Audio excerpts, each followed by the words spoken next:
Welcome to our channel. Today we how to restore Supabase Auth settings for AI agents, beginner guide step by step clearly. To restore Supabase Auth settings for AI agents, begin by navigating to your Supabase project dashboard. Log into your Supabase account if you haven't already. Once you're on the dashboard, locate the authentication section on the left sidebar. Click on authentication to access all related settings. Next, find the Settings tab within the Authentication section. Here, you will see various options for authentication configuration. Scroll down to the Auth Settings section to view your current settings. Take note of any existing configurations, especially the authentication providers you have enabled. To restore default settings, look for the Reset to Default button, typically found at the bottom of this section. Click on Reset to Default and confirm the action when prompted. After resetting, review the available authentication providers and enable the ones you want for your AI agents. Make sure to configure any other specific settings related to user registration and login. Save your changes after you finish configuring the settings. Next, navigate to the API section in the left sidebar.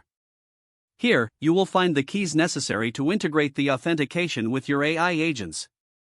Copy the relevant API keys for client and server configurations.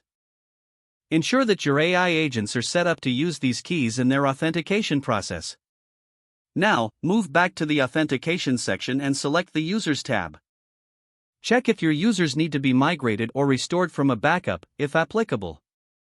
For any necessary migrations, follow the prompts and instructions provided by Supabase. Once you confirm all changes, test your authentication settings with a sample login from your AI agents. Observe if users can log in successfully and access the required functionalities. Adjust any settings if you encounter issues during testing. Finally, document the restored settings and any modifications made for future reference. If the page does not load, refresh the browser or try again in a private or incognito window. Make sure you are using the correct email address, then retype it carefully to avoid small typos. If your password is not accepted, use the reset option and create a new strong password you can remember. Check your spam folder for verification or security emails, then complete any requested confirmation steps. Don't forget to like this video and subscribe to our channel for more step-by-step tech guides.